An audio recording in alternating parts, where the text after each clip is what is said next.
Oremos ao Senhor. Querido Pai, estamos novamente em Tua presença, te agradecemos pela vida, pelos cuidados, por tudo que tens feito por nós até este momento. Te agradecemos por estes momentos que teremos estudando a Tua Palavra e mais uma vez pedimos que o Teu Espírito Santo esteja presente conosco, nos ajudando a entender, aceitar e colocar em prática em nossa vida os Teus ensinamentos. Pedimos que abençoes todos os que estudam conosco a Bíblia cada dia, todos que nos escrevem pedindo orações. Tu conheces as lutas, os problemas de cada um, dê vitórias conforme a Tua santa vontade. Abençoes Arno Wolf, primo do Genésio Mioto, que está aniversariando hoje.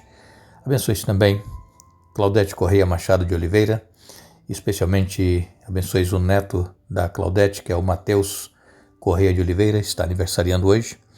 Abençoes Lídia Martins, abençoes Anadégia Ludovico, Ricardo Rodrigues, Nilda, Eduardo e Janete Villa-Lobos, Erildo Westphal e Marlene Cabral, Francisco Xavier, Josias Rodrigues, Melry Rodrigues.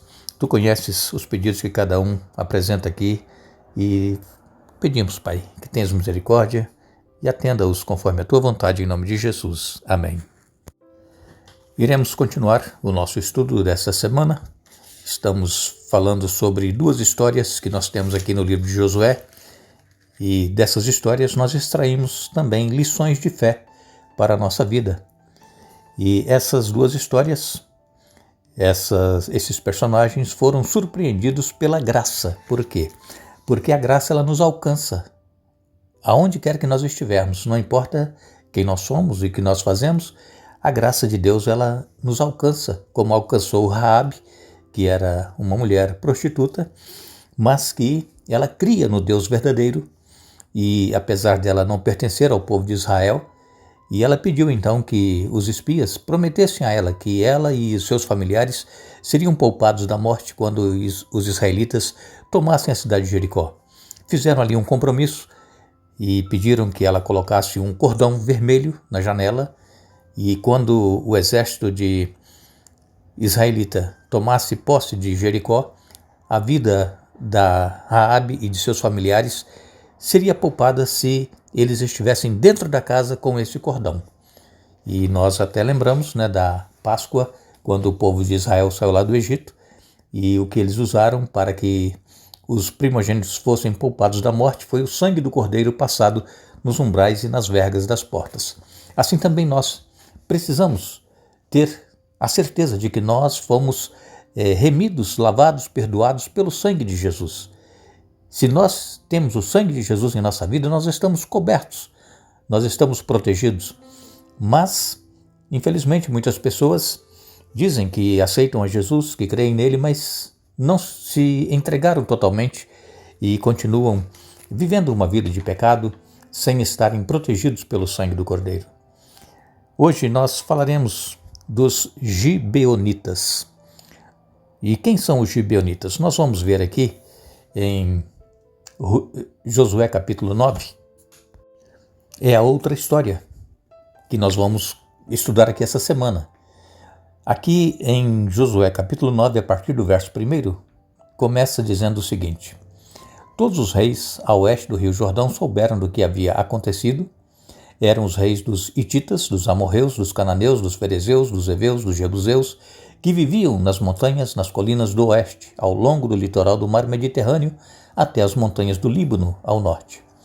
Esses reis juntaram suas tropas para lutar como um só exército contra Josué e os israelitas. Contudo, quando os habitantes de Gibeão souberam do que Josué tinha feito com Jericó e Ai, usaram de astúcia para se salvar. Enviaram mensageiros a Josué e carregaram seus jumentos com sacos gastos e vasilhas de couro velhas e rachadas. Os mensageiros calçavam sandálias gastas e remendadas e vestiam roupas esfarrapadas e também levavam pães secos e esfarelados. Quando chegaram ao acampamento em Gilgal, disseram a Josué e aos líderes de Israel: Viemos de uma terra distante para pedir que vocês façam um tratado de paz conosco. Os israelitas disseram a esses heveus: Como podemos ter certeza de que não vivem aqui por perto? Pois se for o caso, não podemos fazer tratado algum com vocês. Eles responderam: Somos seus servos. Mas quem são vocês? Insistiu Josué. De onde vieram? Eles disseram: seus servos vieram de uma terra muito distante. Ouvimos falar do poder do Senhor, seu Deus, e de tudo o que ele fez no Egito. Também soubemos do que ele fez aos 2 reis amorreus a leste do Jordão, Seão, rei de Esbom, e Og, rei de Bassã, que vivia em Astarote. Por isso nossos líderes e todo o povo nos instruíram: levem provisões para uma viagem longa, vão encontrar-se com os israelitas e digam-lhes: somos seus servos, por favor, façam um tratado conosco. Estes pães haviam acabado de sair do forno quando partimos. Agora, como podem ver, estão secos e esfarelados. Essas vasilhas de couro estavam novas quando as enchemos, mas agora estão rachadas. E nossas roupas e sandálias estão gastas da viagem extremamente longa. Os israelitas examinaram as provisões deles, mas não consultaram o Senhor a respeito. Josué fez um tratado de paz com aqueles homens e garantiu que pouparia a vida deles, e os líderes da comunidade confirmaram um acordo com um juramento. 3 dias depois de fazerem esse tratado, os israelitas descobriram que, na verdade, os gibeonitas viviam ali perto. Partiram de imediato naquela direção e em 3 dias chegaram às cidades dos gibeonitas chamadas Gibeão, Quefira, Beerote e Kiriat Jearim. Contudo, não atacaram as cidades, pois os líderes da comunidade haviam feito um juramento em nome do Senhor, o Deus de Israel. Toda a comunidade se queixou contra os seus líderes por causa do tratado. Mas eles responderam: uma vez que fizemos um juramento na presença do Senhor, o Deus de Israel, não podemos tocar neles. Temos de deixá-los viver, pois se quebrássemos o juramento, a ira divina cairia sobre nós. Eu li até o verso 20, capítulo 9, de 1 a 20. Aqui conta a história dos gibeonitas. Os outros povos viviam nas montanhas, nas regiões ali próximo onde Israel estava acampado. Eles se uniram e iriam lutar contra o povo de Israel como se fosse um só povo. E os gibeonitas, eles não se juntaram a esses reis. Eles usaram de astúcia, diz aqui. Isso pode ser, quem sabe, se for no sentido positivo, eles usaram de sabedoria, de prudência, para poderem ir até Josué para fazer o acordo. Só que eles mentiram, assim como Raabe mentiu para os que estavam procurando os 2 espias, assim também esses gibeonitas mentiram para Josué. Eles disseram que vinham de muito longe, as roupas que eles saíram para vir até ali eram roupas novas, agora já estavam velhas, as sandálias estavam gastas, o pão havia secado, esfarelado, mas tudo isso foi mentira, para poderem então ganhar favor do povo de Israel, especialmente de Josué. E então eles fizeram um acordo. Josué, ele errou também em não consultar o Senhor, e o que muitas vezes acontece conosco, nós também erramos quando nós não consultamos a Deus em tudo que nós formos fazer. Não importa se seja uma coisa grande que nós pretendemos fazer ou quem sabe uma coisa pequena, nós precisamos colocar nas mãos de Deus, nós precisamos consultar a Deus, se é da vontade dele, porque quando nós colocamos os nossos planos, os nossos objetivos nas mãos de Deus, com certeza Deus vai abençoar e tudo dará certo. E Josué, ele não consultou o Senhor nessa questão, mas eles fizeram um acordo e depois Josué descobriu que eles moravam ali perto mesmo, mas eles não poderiam quebrar o acordo que foi feito na presença do Senhor. Então, irmãos, às vezes nós também fazemos um acordo, assumimos um compromisso, e mesmo se nós formos tomar prejuízo naquilo que nós acordamos, se nós formos ser prejudicados, nós temos que cumprir. Por quê? A palavra do cristão, ela é sim, sim ou não, não.